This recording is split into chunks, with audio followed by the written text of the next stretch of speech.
Hey, you guys, and good evening. First of all, the day went by so fast. It is 9 o'clock my time. And yeah, earlier I made a brief live on the channel. And, I told you guys I was going to drop back in later. And now it's later.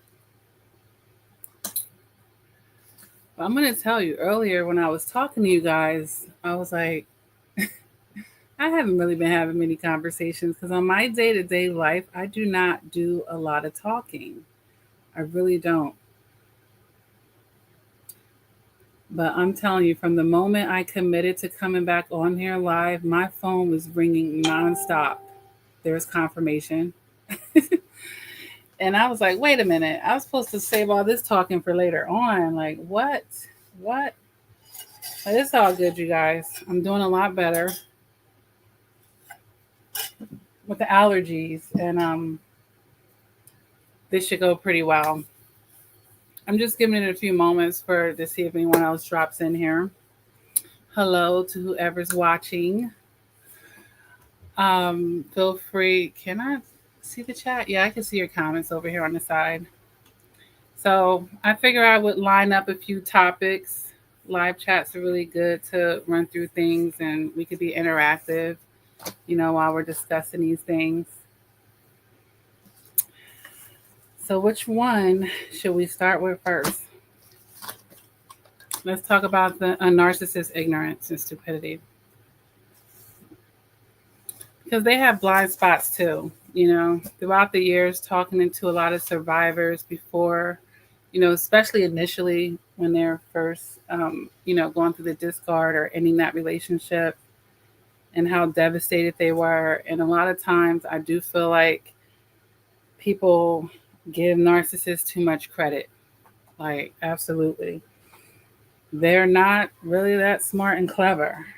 They might try to be sneaky, but they're really not. We give them way too much credit.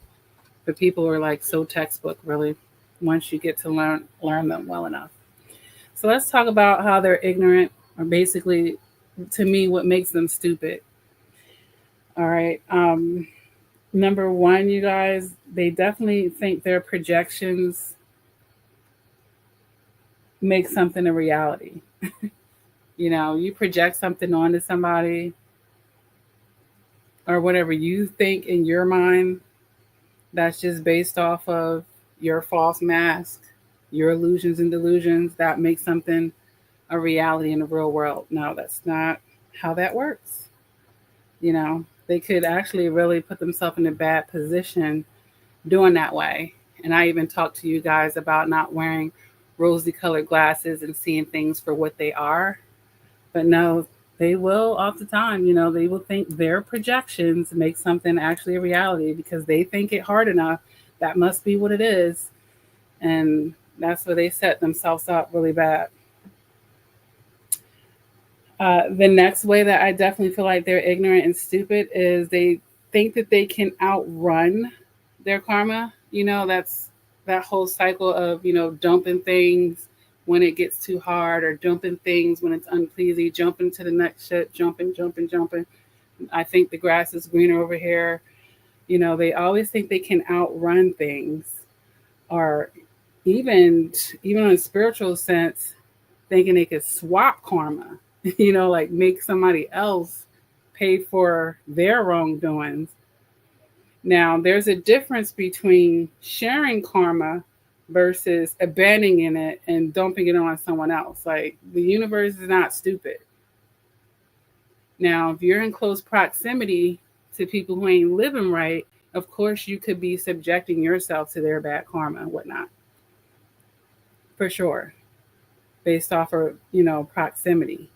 But you can't run and you can't hide from God. You just can't do that. Okay?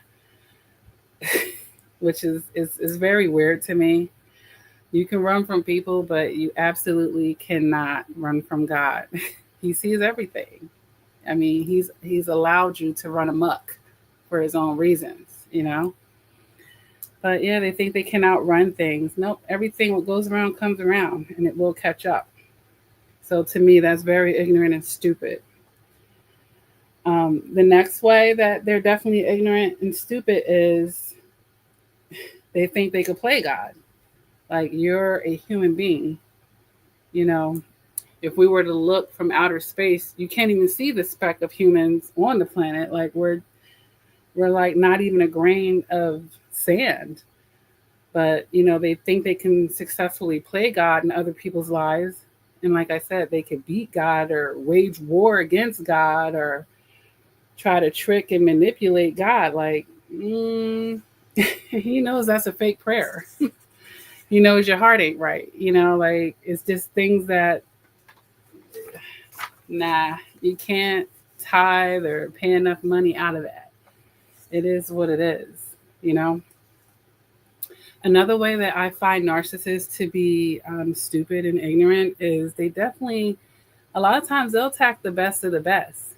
And that's because they have this grandiose sense of themselves. So, you know, because of that, they feel like they're better than everyone. Now, I will say on this channel that, yeah, you can actually be better than someone, not in an egotistical manner, but we're all in different levels of our journey. So, of course, you should be more intelligent than a baby. Like, your progression, your way of moving, your emotional maturity, you can be better than. You can be better than someone as far as toxicity, ooh, excuse me, toxicity levels. Someone who has a whole bunch of addictions and hangups in life, you are better than them because you've either overcome it or you're not in that energy. So you're vibrating on a higher frequency. Yes, you're better than them at that point. So why would I, if I'm not a child abuser or a child molester, a rapist, and all these things? Yeah, I am better than those type of people because I'm not perverted as they are. Yes, that makes you better. When you've done the work, that's why they have a term called equally yoked. But in this sense, it's stemming off of their sense of entitlement. They'll attack anybody. Anybody can get it for them, but they'll attack the best of the best. But the thing about that is they'll be out of their pay grade when they do that, and that definitely sets them up for a bigger downfall than they're used to receiving at that point. And to me, there's a lack of situational awareness at that point. Like, you barely finished the third grade, and you're coming for someone that has a PhD in something, who's been studying it all their lives. Like, they don't have a respect for that. It's just their sense of entitlement, their egotistical ways, and maybe they read a magazine cover and now they're an expert as well. No, you're not. No, you're not. So these people they'll attack the best of the best. But that's when they'll end up getting a run for their own money. And, I believe that's allowed to happen so that they can receive some of that energy back that they've been given to others. Another way that I feel that narcissists are stupid and ignorant is they make quick judgments off of shallow perceptions, off of their delusions. It's kind of like, if I was given a survey and 100 people did this, then I'll assume that the next 100 people will do that as well. Not exactly. This is all connected, like, towards the last one attacking the best of the best type of thing. While it's good to be able sometimes in life to make these quick judgments, that doesn't mean everything should warrant that. Sometimes you really have to get to know somebody, and you don't know them the way that they think they know them. And then this kind of goes along with taking kindness for weakness and so forth and so on, like that. The next way that I do think that narcissists are ignorant and stupid is thinking that other people can't see the real them, basically, or thinking that other people see them the way that they see themselves. So we call this like a cognitive distortion here, where there's like some skewed patterns of thinking And this happens when people aren't they're out of touch with reality. And this happens, of course, when you're wearing a mask and you're full of illusions and delusions yourself. Yeah, that's going to happen. All right. And this leads to a lack of self awareness. And then at that point, we can jump to the next reason why I think that they're ignorant and stupid is they're hiding in plain sight. They think that they're hiding in plain sight, or they're thinking that they're successfully covert when they're completely exposing themselves in many ways to anyone that has a shrewd of emotional maturity. So, yeah, they think they're hiding in plain sight. Well, nope, you're actually more exposed. It's just whether people feel like even telling you if you're even worth that conversation. A lot of people, especially for as narcissists get older, they just see them for what they are. It's a waste of breath. It's a waste of energy. You know. Another reason why I think narcissists are ignorant and stupid, or basically ways in which they are ignorant and stupid, is their impulsivity, their risk taking, and disregard for the potential negative consequences, even at their own self detriment. You know, they just want something in a moment, flying off of emotions, flying off of entitlement, flying off of a sense of false justice that they've conjured up in their own deluded mind. Yeah. Another reason why I definitely think they're ignorant and stupid is they violate spiritual laws and universal laws for sure. Like what goes around comes around. They think it's going to skip over them somehow, or not understanding what's good enough for others is eventually is going to be good enough for you. That stuff that you are dishing out to others, you're going to get your turn to experience it, buddy. I hope you're ready for it. And usually they cannot take what they could dish. That's the crazy part. They dish so much to others and can't even take a fraction of it. All right. And for every effect, there's a cause, and there's a law of cause of effect. There's a law of compensation. There's laws of give and take. What you pour out will return back to you. There's confirmation. Another reason, you guys, why I think that they are ignorant and stupid for sure is, not realizing that they're always going to end in a loss. So again, this is magical thinking and grandiosity and being overly confident in their abilities. They're definitely stupid to me for having difficulty from learning from their mistakes, or else they wouldn't be stuck in these cycles of abuse and repeating these cycles. They have a lot of stuck energy if you think about it. All right.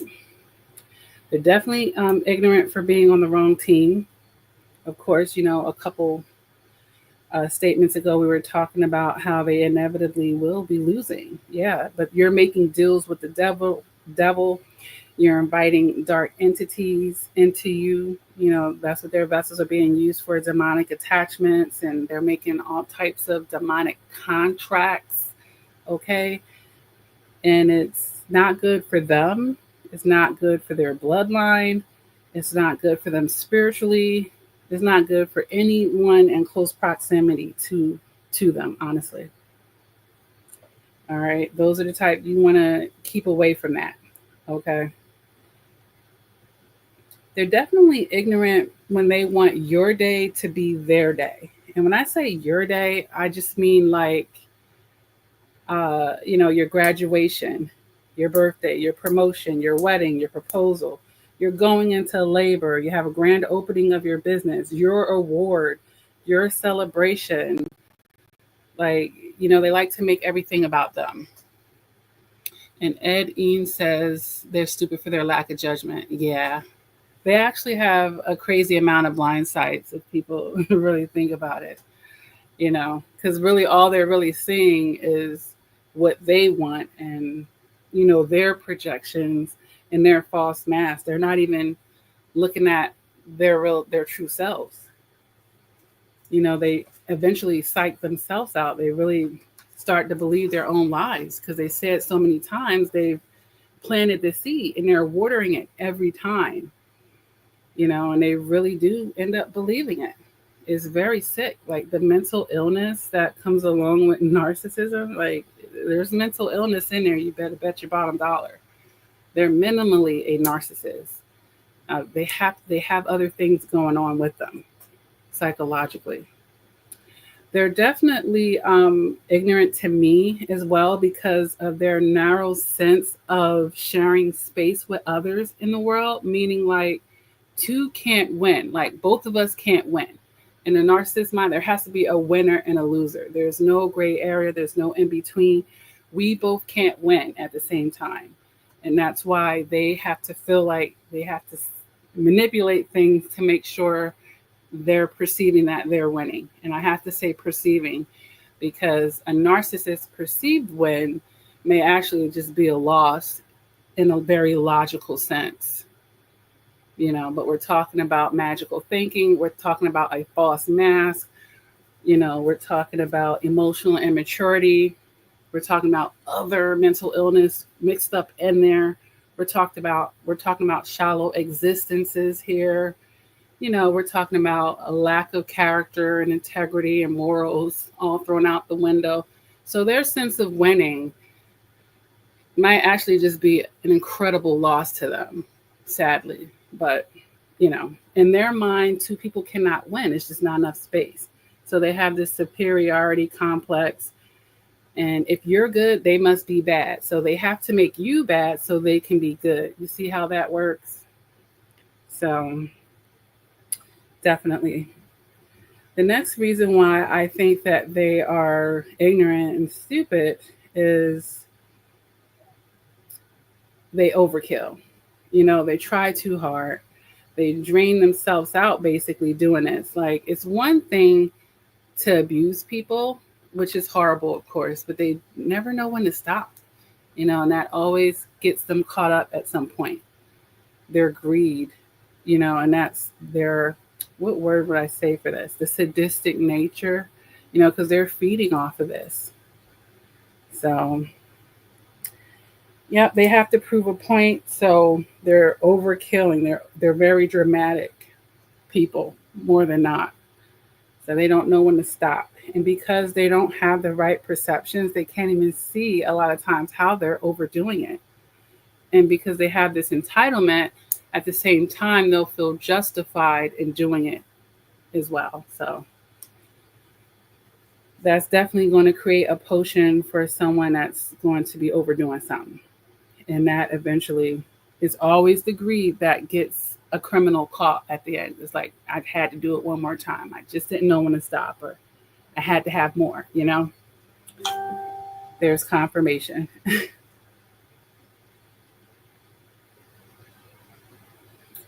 All right. Another thing I would say that makes them stupid is, Ed was talking about the lack of judgment. True. And when we think about that, sometimes they really do have a hard time reading the room. Like they can't tell when, they're being socially unacceptable. Although, of course, they want to fit in. Usually they're trying hard to do that. But when they're above their pay grade or in settings they really don't deserve to be in or shouldn't be in anyway, not really ready for. But a lot of times they may have a hard time reading the room. So while they're trying to maneuver covertly, everyone in the room actually just sees them as a clown. They can see them exactly for who they are. And their illusions and delusions create so many blind spots, and it's completely self-imposed by their limited perspectives. So this creates a lot of misunderstandings for them and definitely puts them in a situation to be in a situation themselves, okay? The other thing I don't like is, we talked about the overkill, but, they don't know when an assignment is complete because narcissists, they have assignments too. I do feel like God will allow you to have that interaction with them because there's something that needs to be triggered inside of you as well, But when the assignment is complete, the assignment is complete. Once you've gotten your lessons and you're elevating from the narcissist, they're literally working for free at this point. You done checked out of the situation. You want nothing else to do for them, with them, or anything. And they're still trying to do the cycle of abuse, try to get you to break no contact, trying to poke the bear, get a reaction out of you, all types of stuff, you guys. So when the assignment is complete, you just working for free now, because no one cares. It's over. It is over. And the last thing I have on my list here for how a narcissist is ignorant and stupid is thinking their way is the only way. So, we've talked a lot about the tunnel vision and not being able to see enough angles. Now, it might feel like they're seeing a lot of angles when they're setting you up in manipulations because they've run the scheme on so many people, but let you react in a different way than they're used to. They'd be completely thrown off by that. So thinking their way is the only way. That's going to, that's that overconfidence in their plan. Nope, your way is not the only way, sweetie. People have other minds. Everyone's not emotionally immature. Some people will figure you out. It's not going to work on everybody now. But yeah. And the amount of time that I feel like they waste in their life, instead of seeking the healing and trying to recover themselves, they just spend a lot of time being negative and abusing others. So let's talk about how you can protect yourself psychologically. I felt like that was a natural flow from that topic. That's going to be really important in life, is knowing how to do this. But number one, you definitely want to take ownership of your mind, and the state of it, whether you feel like you're in a good state or not. You got to take ownership of your own psychology. Okay. You can't be in this state of, well, my mother didn't love me enough. My dad wasn't there for me. I have all this trauma from this narcissistic abuse relationship, all the heartbreak and da da da da. We don't allow external things, to take ownership of your psyche. That's number one. We go through life experiences, you guys. Yes, we do. And it's never going to be a straight line. You're going to have some ups and downs. You're going to, be betrayed sometime. You're going to get lied to. People are going to drop the ball because they're definitely not perfect. Most are mentally ill in some way. You should be seeing that by now, right? So it's only so much trust and faith I'm going to be putting in. So number one, to begin to protect yourself psychologically, you take ownership of it. People who experience a lot of narcissistic abuse or who end up in situations getting abused, a lot of times they are handing their power over to other people, point blank, period. So number one, take ownership. No matter what has happened to you in this life, take ownership of your mind and the state that it's in, because now you can create a plan. You can create therapy or a way to get yourself in a healthy position, is not relying on anything outside of yourself, of course, other than like you and God, right? Someone named DeRicardo says, I'm going through it bad. Well, if you would like to ask me a question or share some of your situation, I'm more than happy to help you. I've given coaching to people in every continent. I've helped many people, definitely heal through narcissistic abuse. So it's a safe space with me. If you would like to share, I'll keep an eye out for that. But yeah, number one, take ownership. Number two, you're definitely going to watch or limit who you share with, or if you share at all. You just need to watch with the oversharing. Okay? You'll be surprised, some of you, how much that you may overshare in life.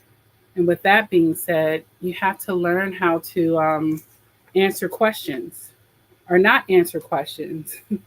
or keep things short, or simply decline, or say, that's my business, you know?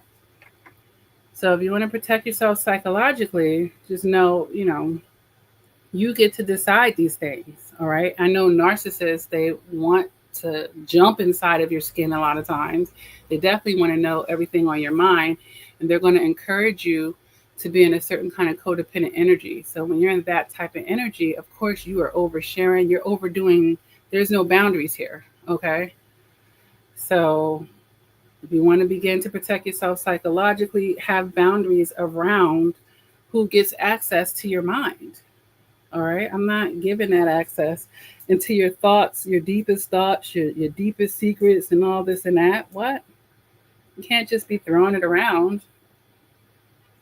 All right. And we also want to be careful not to move people past being an associate too fast. But at the same time, know that a person can flip on you 20 years later.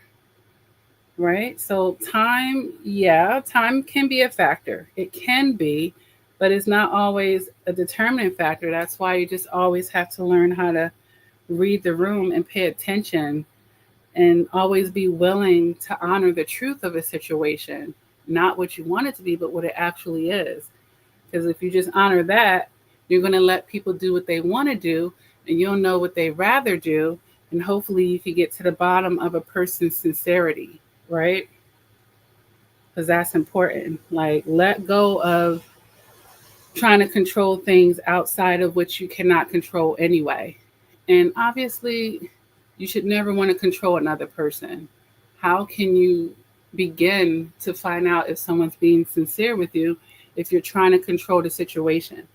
Don't have like this lack mentality. Like, a lot of times in these narcissistic abusive relationships, if you're not, the narcissist, you're the empath, you're the one putting in all the energy. That's controlling. Honestly, if you want to think about it, it's a certain level of control that you're putting into the situation, because you are the horsepower behind this relationship. You're the glue. You're putting in more work, and that's why you're the one that will feel drained when that relationship ends, because it wasn't truly reciprocal. That narcissist is giving you an illusion of reciprocating you during the love bomb phase, of course, but that's all smoke and mirrors when you come to find out.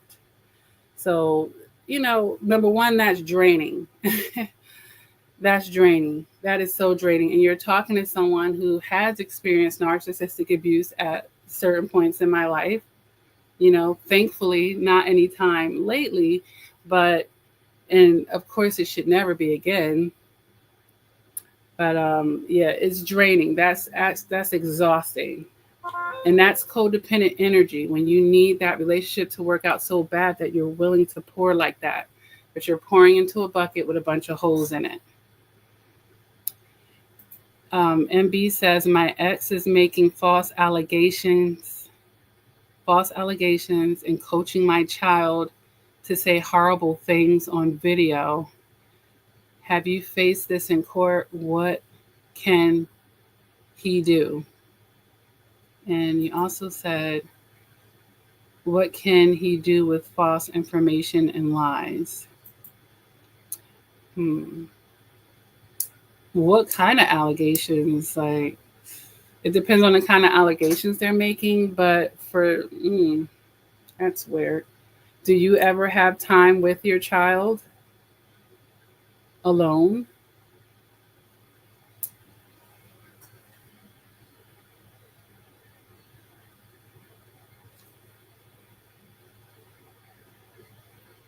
Do you have proof that the person is coaching? Like, obviously, if you're a fit parent, you'll have videos and stuff of, having fun with the child as well. But if like, if the child is confiding in you with that, it's just going to be thrown out.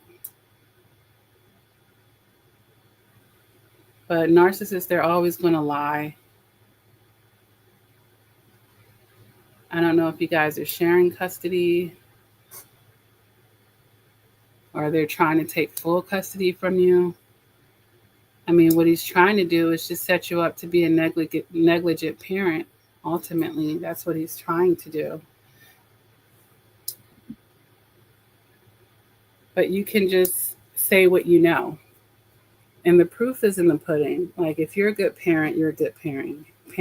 You can't manipulate that.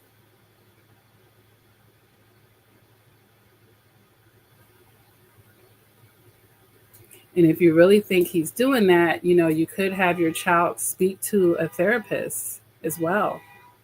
You could say, you know what, I think this separation, this divorce, or something is being really hard on the child. And, the therapist could also pull that information out of the child if they're being coerced. And that would be very viable in court, if need be. Then he say, she say, like you trying to get content, him having content, because they're going to just see it as bias. But that's really sad to use a child like that. And I don't know how old the child is on top of that, because the child might have an intimidation thing with that parent, or it could be like, the parent could be giving them gifts and, like letting them run amok, trying to be the child's friend, different things to manipulate the child. Because, children's brains don't really fully develop until they're in their 20s, like 23, 24, 25 even. Like, really. Idris said it's the realization that they've been playing this whole time. It hurts because you've been looking out for them. Yeah, but you know what? It would hurt longer if they were still playing in your face. So you're just talking about the emotional part because you had true feelings for this person. But honestly, there's a relief involved in that because now you can move in the reality of things. You can see things for what they really are. And they don't have to waste any more of your time or resources, or have access to your heart and emotions.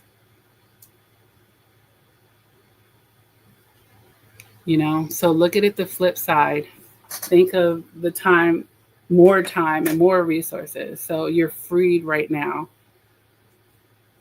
So I would just take the lessons, definitely take the lessons.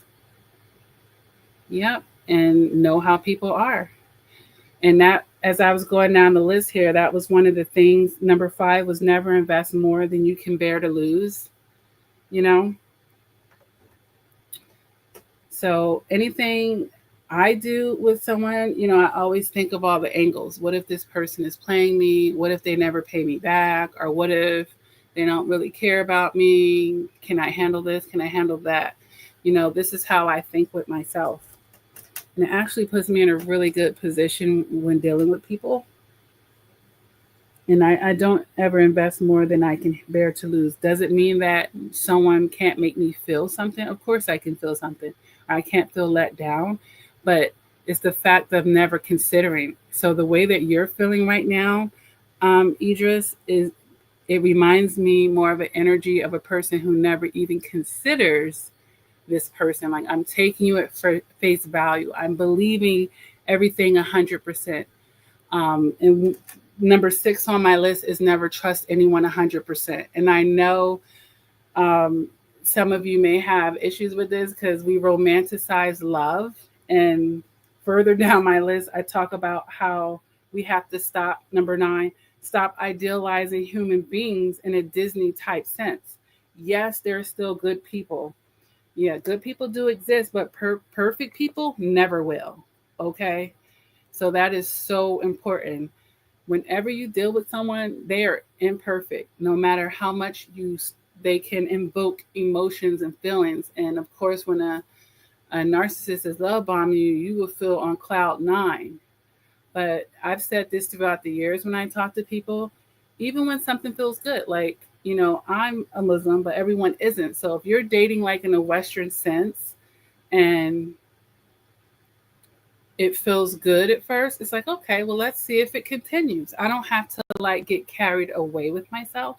And it doesn't mean that you can't enjoy sweet moments and good times with people without like, oh my God, when's the other shoe going to drop? I'm not saying that you have to like start having paranoia and anxiety with people, but you just have to understand that no one is perfect. And yeah, understand how people are. A lot of times when you meet people, it could be their representative. Or if you have experienced narcissistic abuse, you have to determine, are they love bombing me, or is this something more viable? You know, like try to figure that out. Like, they're being awfully nice to me. You know, you got to, do your due diligence with people and not just run off of the good feeling, not just run off of that cloud nine, not just run off of the love bomb per se.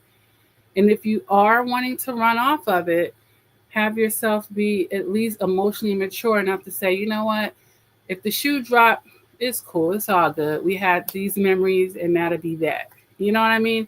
You have to be able to deal with that. If you're going to just run off of it, cool.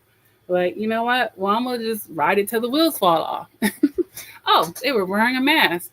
But dang, we had fun for this much time. Da, da, da, da. You know, like you have to be able to figure out your investment here, but at least consider it.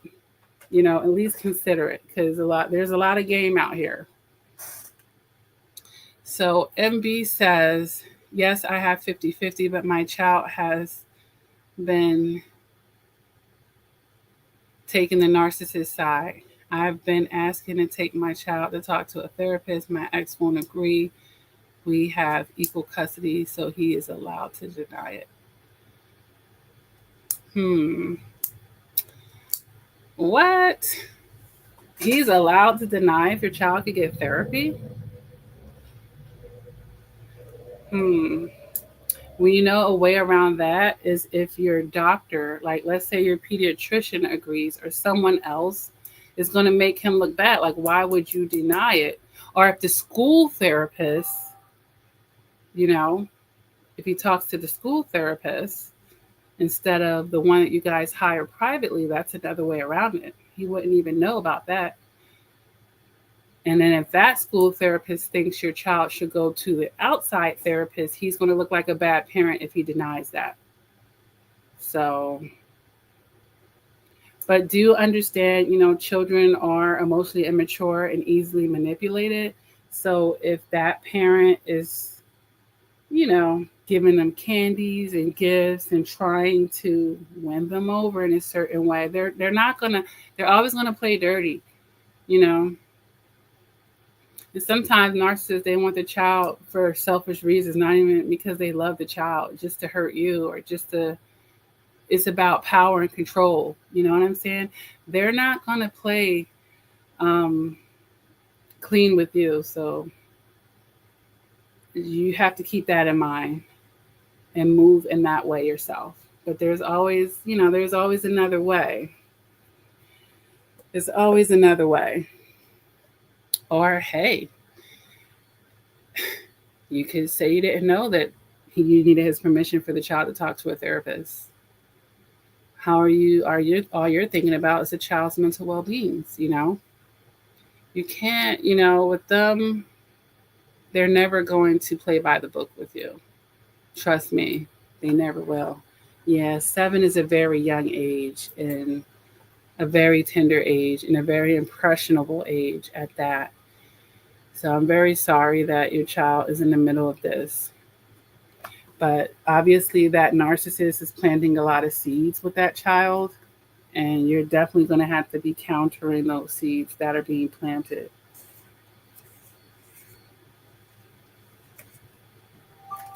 Because think about it, if they can love bomb an adult, they could definitely love bomb a child. Idris says it's even harder to get over it when it's family members, it's so hurtful. Yeah. Yeah. Yep. But on the channel, we do talk about learning how to detach from titles. And a lot of times, I'm just going to talk about the reality of spiritual warfare. It's the people closest to you that are going to betray you. And who are those people? Family, friends, spouse, your lovers, your romantic partner. Those are the people. And everyone's not going to be on the light side, or everyone's not going to be for you. So, it might be sad to have to think about it, but you know what? Blood doesn't always make someone family. Their actions and how they show up for your life does. The way that they respect and actually love you does, you know? So I've gotten to a point where it's not hard at all to detach from anybody, no matter who the title is. Now, yeah, it can feel, some could feel easier than others to detach from, but generally speaking, if the person is disrespecting me in a very unhealthy space, my peace and well being takes precedence over everything. That's it. I'm not going to psychologically, I'm not going to sign up for abuse, you know? I don't owe anyone that type of loyalty. So, and if it's family members, it should make it even worse. Like, you're my family. I shouldn't have to tell you how to be there for me, how to love me and respect me and my boundaries and so forth and so on. You know, to me, it's insulting the more time that I've given you. Because some people, they have a hard time walking away from the narcissist because they gave them so much time. To me, I feel the opposite. You mean to tell me I've devoted this much time to you and me and us and what we have, and this is the best you could give me? Now, as I don't want to waste another second on you. Are you kidding me? You've had the most time. You've had all this time to see my love and my light and my loyalty, my friendship, my devotion. And this is how you show up for me after all that. So to me, it's very simple and easy at that point to just let that go. You know, Idris says, you're so right. It's because I have ADHD. I never seen it coming. When you wake up to it, shocked, hurt, and angry, you feel it overwhelming sometimes. Yeah, right. So, you know, when you have a little mental haziness at times yourself, and you're possibly being manipulated, you know, by those family, especially if they're like senior to you or older than you, you know. So, but I hope that the truth can set you free, because that's the whole point of it. The truth needs to set you free. Aw, well, thank you for the donation, MB. And I really hope that, you know, things get better for you. But you just really do have to keep in mind that they're not going to play by the rules, you know? And there are ways around things. And move in silence is going to be your best friend, you know? Like, don't let the left hand know what the right hand is doing, okay? So let's get back into talking about protecting yourself psychologically.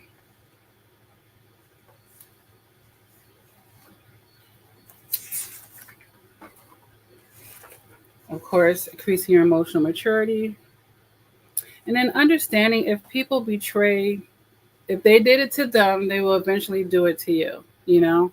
You don't want to think like, well, yeah, they are a pretty crappy person, but they've never done anything to me yet. You know, we got to put yet at the end of there. All right. And with that being said, you know, stop flocking with or putting yourself in the midst of people with low morals and character types. I had to tell you guys, you know, I'm an African American woman. At a certain point of my journey for, you know, being open to marriage and whatnot, I decided that I wasn't going to deal with felons anymore. And I'm not saying that people can't rehabilitate. I'm not saying that people can't serve their time and not commit any more crimes or be on the straight and narrow and this and that. But just in my experience, and I'm a person that attracts a lot of people. And just sorting through and just throwing all these fishes back and whatnot, I definitely came to a conclusion at a certain point that, you know what, if the person has a felony, if they have a criminal record, you know, like they did 6 years and all this and that, I'm good. You know, I chose not to, because in every one of those situations, that person had definitely had some cracks in their character and morals that still hadn't been fixed. I haven't seen it yet. And you know, someone, go ahead, prove me wrong, but I have not seen it yet. Mm-mm. So you got to have some boundaries around what you'll accept and what you won't accept in your friendships and the people. Once you get to know a person's background, if they'll even tell you the truth, some people may lie about it. You have to know that as well. Um, Idris says, when you look back, these relationships, all the evidence was there. I was just not ready to face it yet. It's not, it may, yep. It's, I won't say that you weren't ready to face it. Maybe you didn't have the tools to know how to see the evidence correctly or see what's being shown to you. And that's learning how to read the room and the nonverbal communication. And yeah, it's really having the tools to be able to see it. But sometimes, yeah, there can be some denial going on. And of course, some romanticizing and the rosy colored glasses, minimizing it because you don't want that to be true, right? Not being comfortable with accepting endings can be a problem with some people, and a lack of emotional maturity. But an ending is always a beginning. And if it's an ending with someone that wasn't for my greater good, that means there's someone else better for me if that is my course. Meaning, yeah, I'm seeking a lifetime partner. Yeah, I want to be married or whatever that is, a serious relationship. Then there's someone else better for me. There's billions of people. Eventually someone's going to be better, but each relationship is preparing me for that relationship. And once I do have it, I could bring all of this maturity with me, all of the lessons, you know, and I'm definitely going to appreciate it, hopefully, because I know what it feels like to not have it. I'll be able to recognize it because I know what it doesn't look like. I know what it does look like. Another way to protect yourself psychologically, of course, is having a just overall healthy lifestyle, you guys, your sleep, diet, your atmosphere, your work life balance, and just learning how to find a balance in life, you know, period.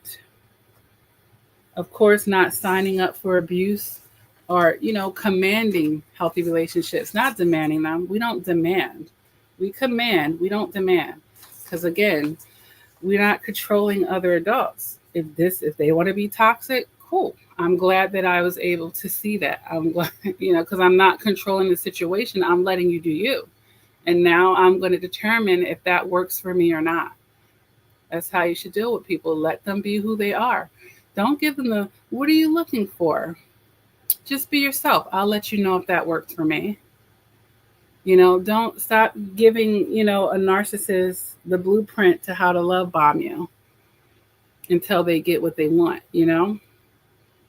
What are you looking for? I mean, it's okay to say that, generally, yeah, I'm marriage minded, I want something serious, but all that, just be who you are, and I'll let you know if that works for me, you know?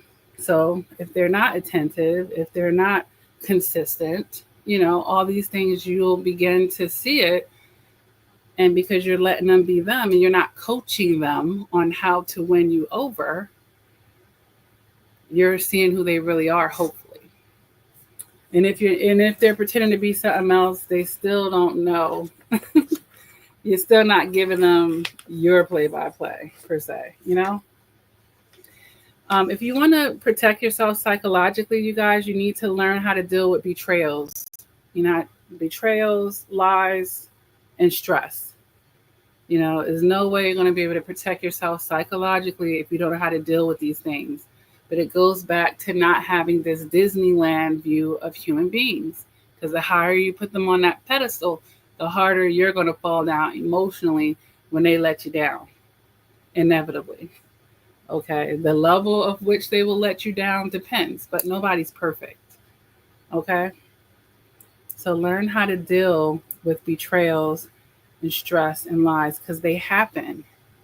They happen. So if you're not surprised by it, like I'm not even surprised by certain things. I mean, one, I've heard a lot of stuff, and some of us have heard a lot of stuff, but yet we still romanticize people. They're people, and no person is perfect. Oh, you're welcome, Idris, and thank you for your donation. The next way to protect yourself psychologically, you guys, is to be assertive about your boundaries. Not pushy, but assertive. All right. You also want to be a safe space for yourself, generally speaking, a safe space for you to be able to feel your feelings, not get swallowed by them, but to at least feel them. We're not going to shove them down. And a safe space for you to be able to have the healing process occur for yourself. That means that I'm gentle with myself, but not enabling, right? It means I can compartmentalize. So I have times where I can feel and work on the things about myself that I would like to, but I can compartmentalize to where my whole life isn't crumbling apart. I've lost my job. My business crumbled down because all I could focus on, is this tunnel vision of the betrayal and the lies and the this and the that. I compartmentalize my day to where I can actually still exist and live my life as well. And I don't get swallowed by this experience, because that's what it is. It's an experience to sharpen you, it's a catalyst to open your eyes. And usually, in the best sense, it's a catalyst to a better version of yourself that's going to be less naive and less gullible. It doesn't mean that you have to be cold hearted and pessimistic and, like I said, there's no good people and this and that. No, it doesn't mean that, but it just means you're realistic about people not being perfect. And then once you find the person and their imperfections aren't to a detriment of the foundation or your core values of what you stand for, then you might have someone that you can build a life with. I'm not going to sit here and be the person to say that you just got one soulmate. No, I'm more of the rule of thumb is it just takes one person, you know? And if there's that one person where you guys have enough commonality and both have enough desire and commitment and respect to keep the relationship going, that's what you need. It's not one person that could be a love of your life. Absolutely not. Nope, there are many people that can match with you. It's just all about getting with those people and not being tied up with the time wasters. And I don't want to exactly call them time wasters because, eventually you can take the lessons, but hopefully you're not staying in those cycles too long. If there is a lesson, that's preparing you for a better relationship.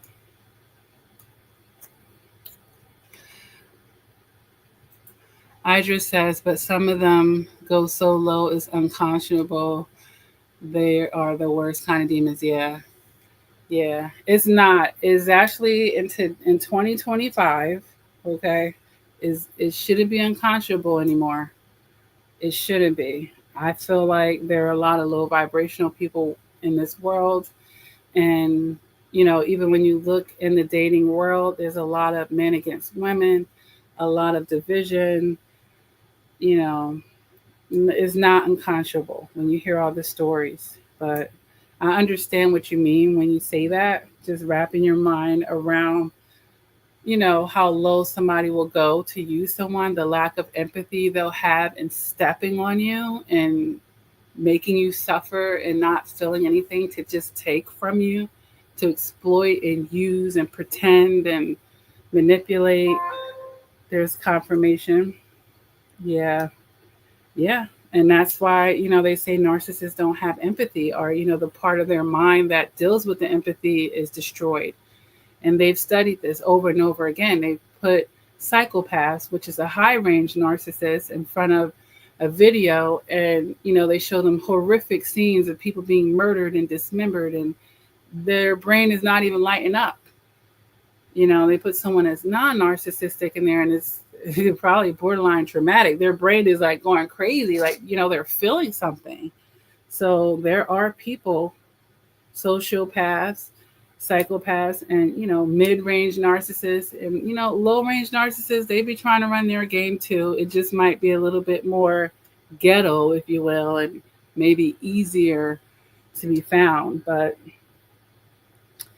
just keep doing the work on yourself, because new level, new devil, because you'll get to the point where, okay, this last person, whatever you went through with them, you're hip to that game, right?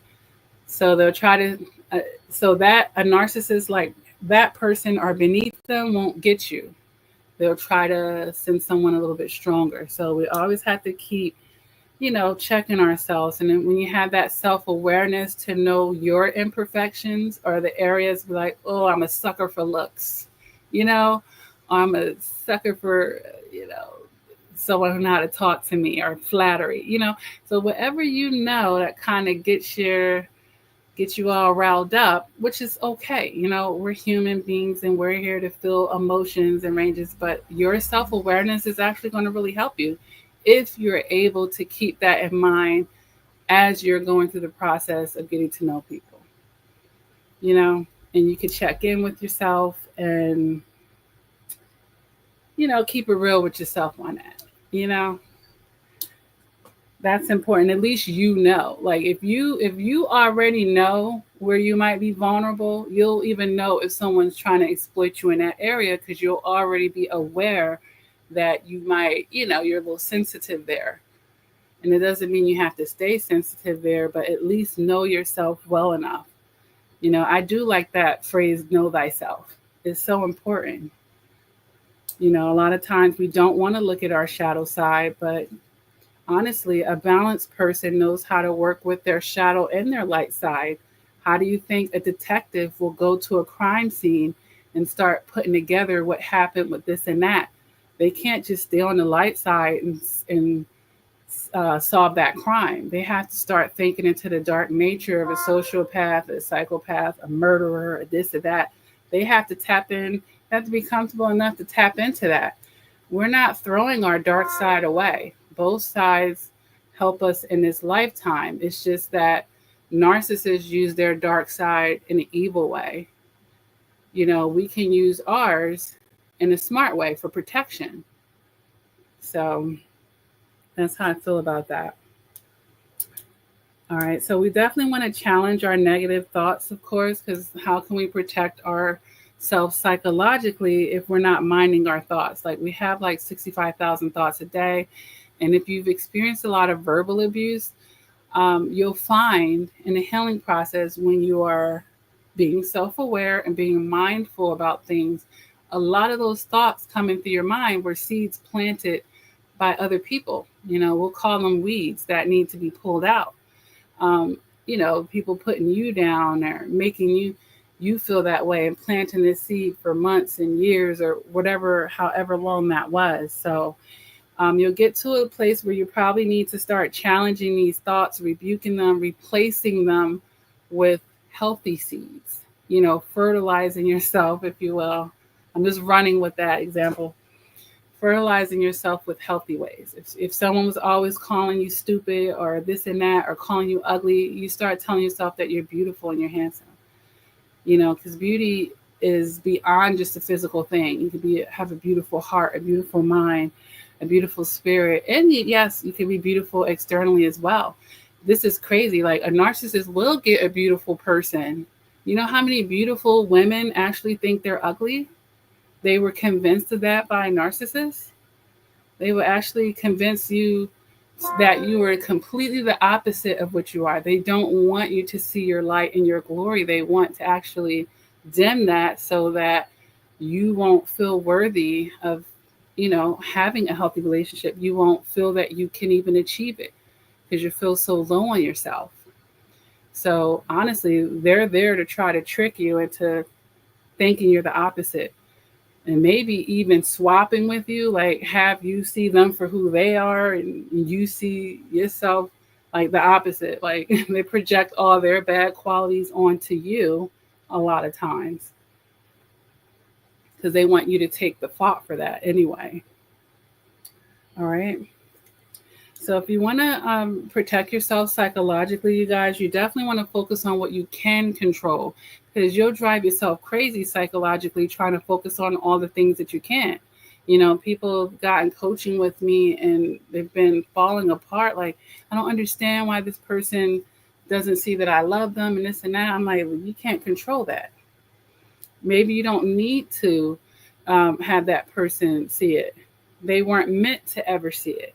Perhaps you're being hidden and protected from that person because if they really seen all that, they would be exploiting you even more. That's a mercy that's actually happening for you. The fact that the relationship didn't work out, the fact that there's confirmation, the fact that they actually left you and moved on, that's actually relief for you. It's giving you an opportunity. Every time you're no contact, every time you're away from that person, it's an opportunity for it to be a catalyst for you to actually end the chapter and move on to the next one.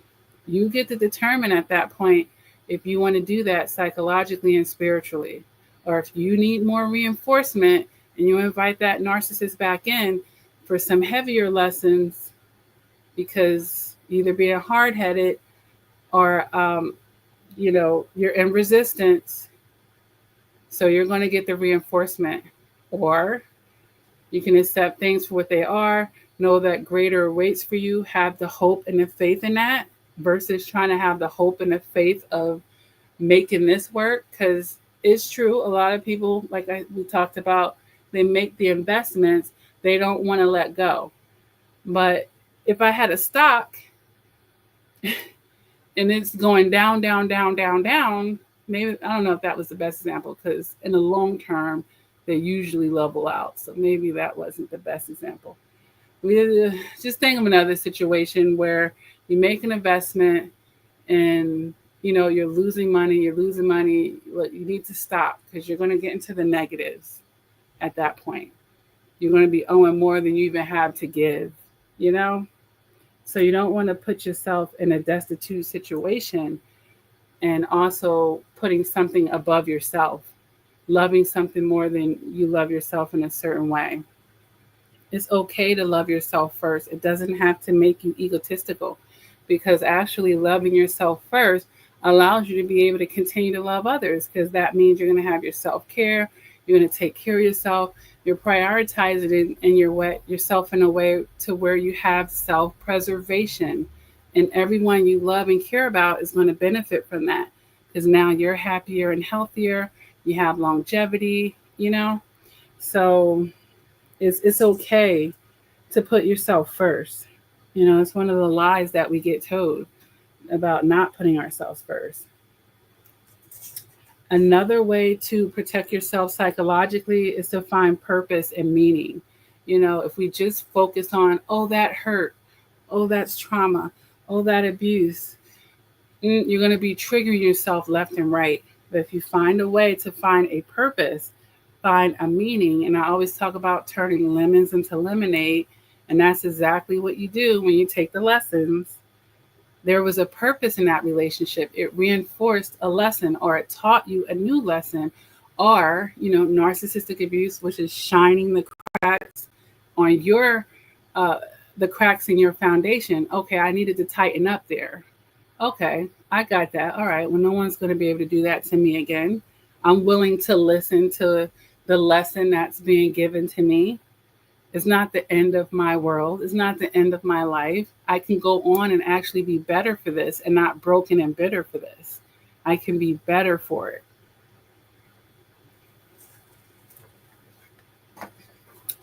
So the last thing that I have about keeping yourself psychologically protected is, for me, and I have had atheists on this channel and people that don't believe in God, to each his own. But I'm going to tell you, this is what I know, is keeping God in your life heavy, for sure. Because narcissistic abuse is a spiritual attack, you guys. That person was on assignment to, ultimately they would try to destroy you, to try to wear you down, to distract you, to delay your blessings. But God uses a narcissist, and I use the analogy, him letting the narcissist come into your life is like scraping your knee, but not losing your knee.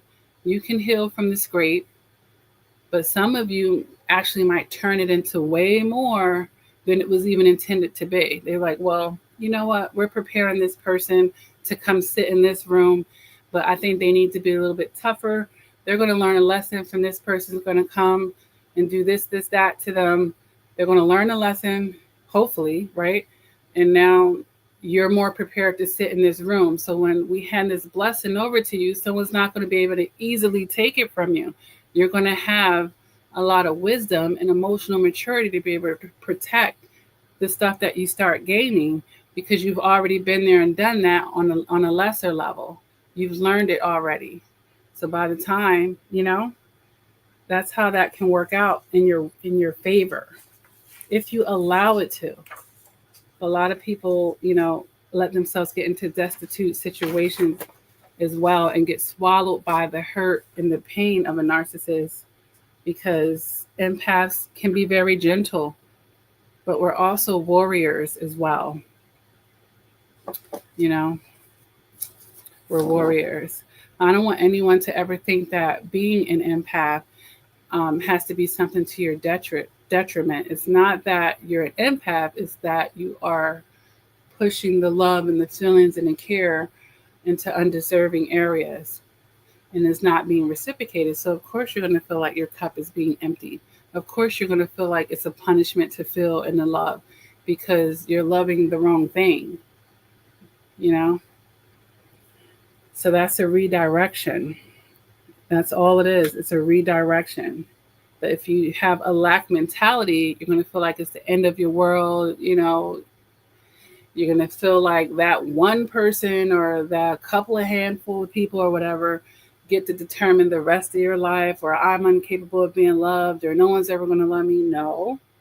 You got to challenge the negative thoughts that we were talking about to protect your psychology, but also to just move into logic, because logically that won't even make sense. How are you incapable of being loved? You just got to stop. You figure out, okay, well, why would I subject myself to this relationship for X amount of time, or what was keeping me bound to this person, or did I just let them go as soon as I figured it out? Or, they didn't have to do it multiple times. I just dropped them. Okay, don't feel upset about that. You dropped them right away and you kept it moving. You should be proud of that. So it depends on how you're looking at it. But if you're out here dating and whatnot, you guys, you're going to be throwing fishes back in the sea. And that's okay. That's okay.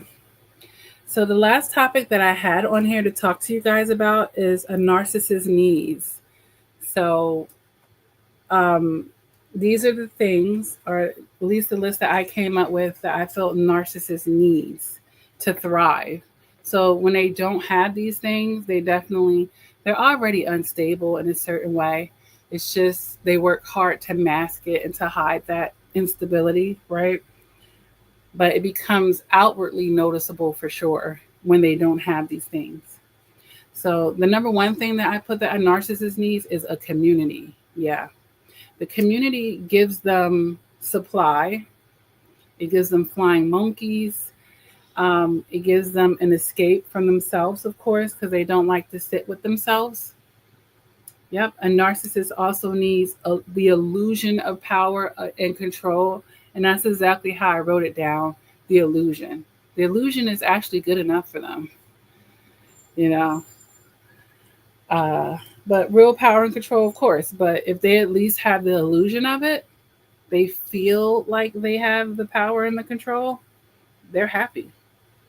Number 3, you guys, they definitely need attention. And that attention is giving them the validation, is giving them the acknowledgement, right? And if they don't have, well, yeah, that's what I wrote for that one. I'm looking at the next one. But yeah, they want attention for validation and acknowledgement. Number 4, a narcissist needs admiration or hate. Yeah, they'll take the hate. So the admiration is where they can be put on a pedestal and feel godlike, right? And the hate is where they can then be a victim. So if you're hating them, you're giving them that type of energy, they can thrive off of being a victim. Number 5, you guys, a narcissist needs your empathy, your trust, your belief, your favor, or a trauma bond. Yeah, that's what they need from you. Your empathy, your trust, your belief, your favor, and or a trauma bond. So all of these types of things gives them another chance, another opportunity to continue the cycle of abuse with you. A narcissist also needs entitlement. They need that feeling of entitlement that gives them the courage to steal, to take, to feel entitled to more than their share, to feel entitled to what's yours. Yeah, they definitely need that entitlement. Number 7, they need someone to exploit. They do. They need someone to exploit. That's pretty self explanatory. Well, that's basically someone to take advantage of in another way. They also need, you guys, number 8, a scapegoat or a black sheep or a martyr. Yeah, because that's who they can point the finger at, right? When things hit the fan or anything goes into the left field or they just feel like it. Yeah. Number 9, oftentimes they need a blueprint. I've found throughout the years that narcissists, they really don't have a sense of self. And every relationship they get into, they're taking little bits and pieces from all these people that they're meeting. Um, they need to learn how to be socially acceptable and they watch other people around them. So they need a blueprint. And this is why a lot of times they are copycats. They mimic others and so forth and so on. But they do. They need a blueprint. You'd be surprised what they could be actually learning and stealing from your mannerisms, your behaviors, your way of life. Mm-hmm. And number 10, you guys, for a narcissist needs, and this was the last thing I have on this list, is they need access. They need access to your energy. They need access to your time, access to your wealth and your material things, your money, access to your ideas, access to your heart, access to your goals and plans, access to your home, access to your mind and your psyche, access to your family, your friends, your spouse, access, to you legally, access to you spiritually and to your soul, access to your name, okay? Access to your legacy. Like, narcissists, they want access because that, makes the codependency go deeper, right? And it binds you to them in a deeper manner. And it makes it harder for you to leave, right? The more you tend to procreate with someone, the more that you have with them, the more invested you feel, obviously, the less you want to leave. But for them, having access to that will actually, in their mind, give them more power and control over you in a situation. Because the way they will go about getting this access and the way that you go about giving the access are going to be in 2 different wavelengths. Like, you're giving this access in purity. You're giving it out of love. You're giving it out of believing in, what you guys have going on. And they're taking the access very manipulatively.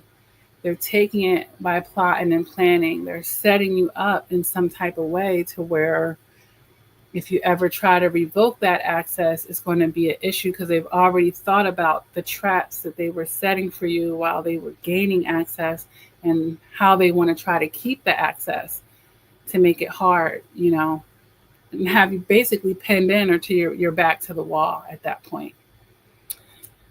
Yes, people, yes. It's a real thing. But yeah, those are our topics, you guys. I hope that, this conversation is helping someone start thinking in a better way. I see I just says, but some of them go so low, it's unconscious, well, they're worst kind of demons. Yeah. Oh, wait, we already read that. We read it. Yeah. And demons is the right words. And that's why I say, this is a spiritual attack and you should be staying prayed up. And especially when you've gone no contact and you are clearing the ties with this person. So, you clear physical ties with the person by not being in their physical presence, but then there's all these spiritual ties oftentimes that are connected with this person after you've trauma bonded with them and you want to break that, right? And that's where the prayer and the meditation is. And the person might try to come in your dreams. Like, there's a lot of energy to cleanse off of you. And psychologically, you want to cleanse that energy. Like, I love taking showers, you guys. To me, every shower that I take is washing that day's energy off me, at least the negative energy. I'm releasing that, and I'm making room for the next day. So, doing things like that, you know, taking spiritual baths are good as well. Some people like to dip in the beach water, or just taking a bath with some sea salt, just after you've taken a real shower, of course, for cleanliness, but just taking a spiritual bath and setting an intention, when the water's washing you off, setting an intention on your prayers and your meditations, and those type of intentions could look like, lifting your heart and clearing your space, and making room for the new, and releasing old energies, and proclaiming, that old energies do not have access to me. I'm no longer tied to this person. I've moved on with my life. Saying it out loud, it's okay. Like during your prayers and your meditation, having those conversations with God, asking Him to continue to step into the situation, to keep the block, and to always reveal what you need to see, when you meet anybody new. All right. Let me know. You always check in with God. Reveal what I need to see, and keep your eyes open. A lot of times He's going to reveal it very quickly. It's not going to be hard to tell. And continue to ask for the strength. Don't ask for an easy life, but continue to ask for the strength to get where you need to get, psychologically, emotionally, financially, whatever the case may be. Just keep leaning on that. And you'll get there. You'll definitely get there, you guys. You'll definitely get there. But yeah, I just hate seeing people get so devastated by the breakups. And I understand, especially when there's long-term marriages and whatnot. But everything happens for a reason, and there's something better for you, And most people are temporary in our lives, and that's a fact.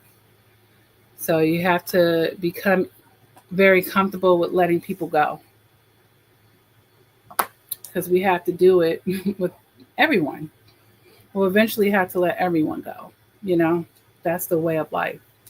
So we get a lot of practice through our life in doing that.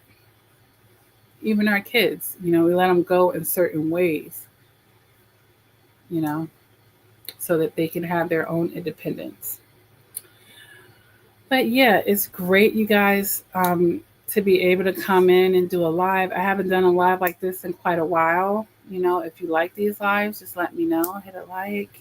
We can do more of them. If there are topics that you would like for me to go over, you can always ask about that. My email, coachlakia@gmail.com. I have multiple emails.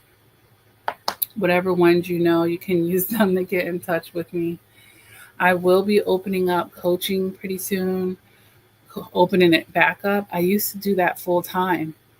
I used to just be like a narcissistic abuse coach. I used to do it full time, but I'll do it for limited hours, whatever. It'll be programmed on the site. When you go to book with me, you'll see whatever time slots are available. It'll be in Eastern time.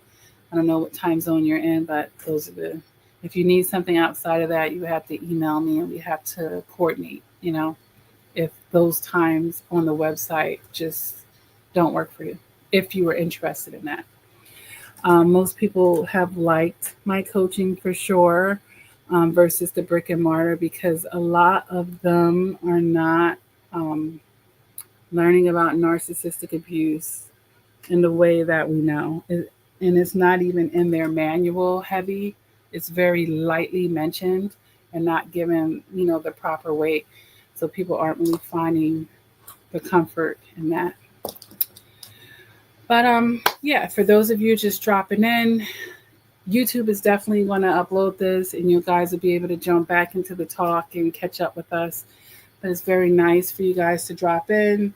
I have over 1,000 videos, you guys, here on the channel to help you in your recovery, to help you heal from all types of traumas. Like, I don't know what I have not covered Like I've taught, if you've ever been raped, if you have verbal abuse, if you have low self-esteem, if you don't know how to say no, if you got had a baby by a narcissist, um, man, I've just covered so many topics here.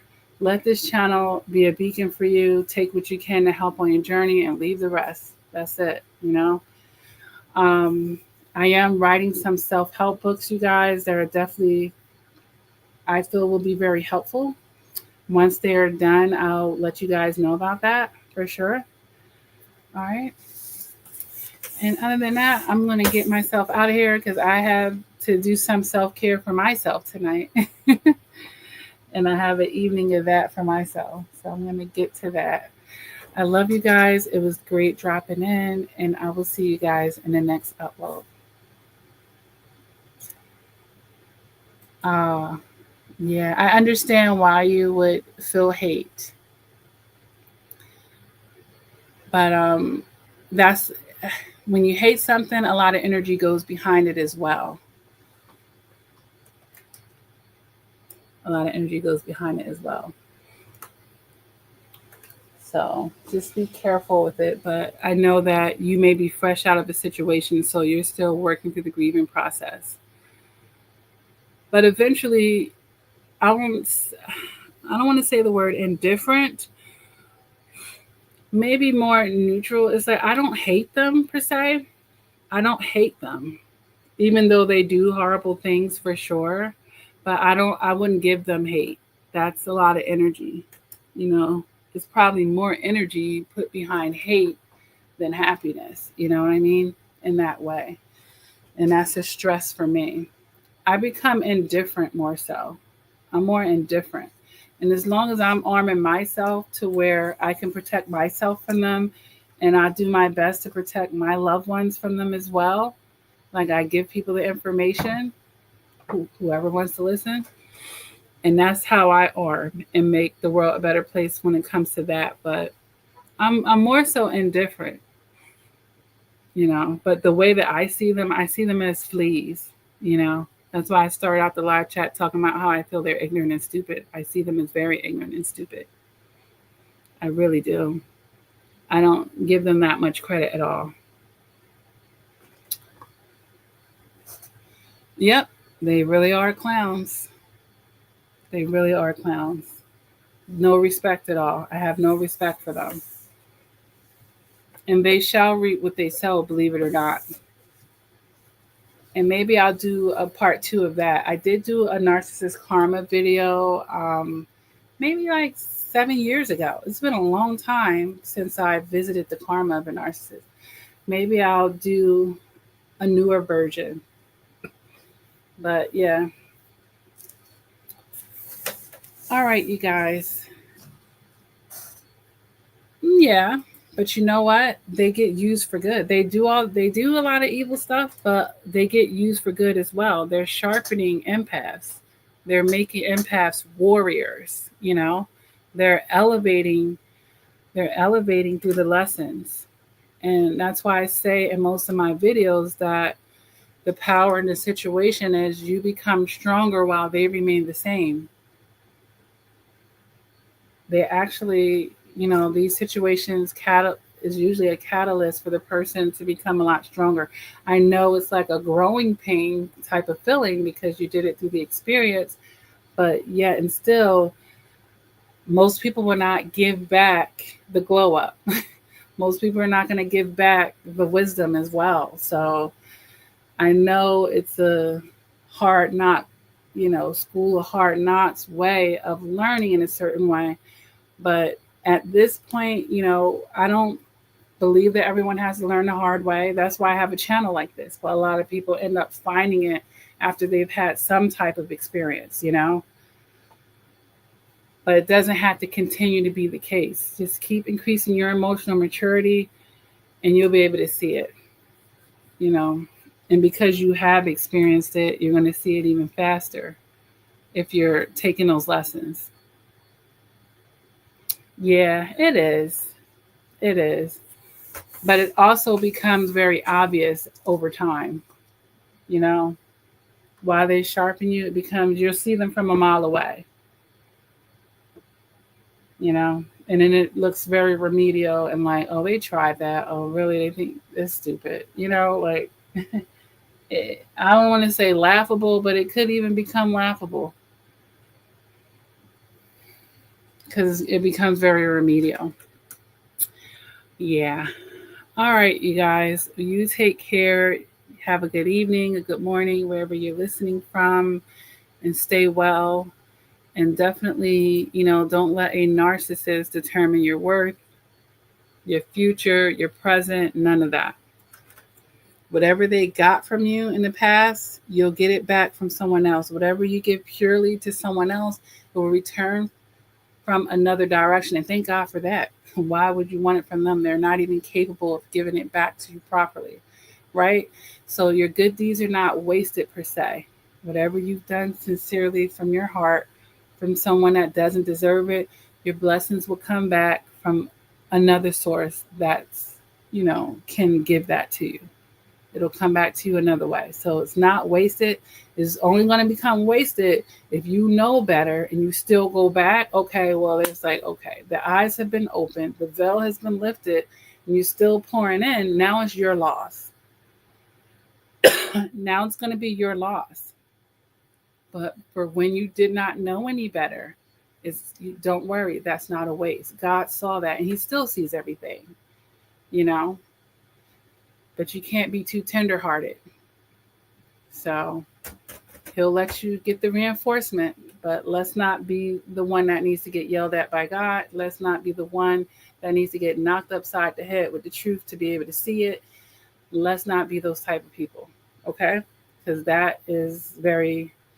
that's when you have a lot to work through afterwards and a lot of collateral damage because these people can do a lot. All right, you guys, but I'm going to go ahead and get off of here. You guys have a good evening, and I will see you in the next upload.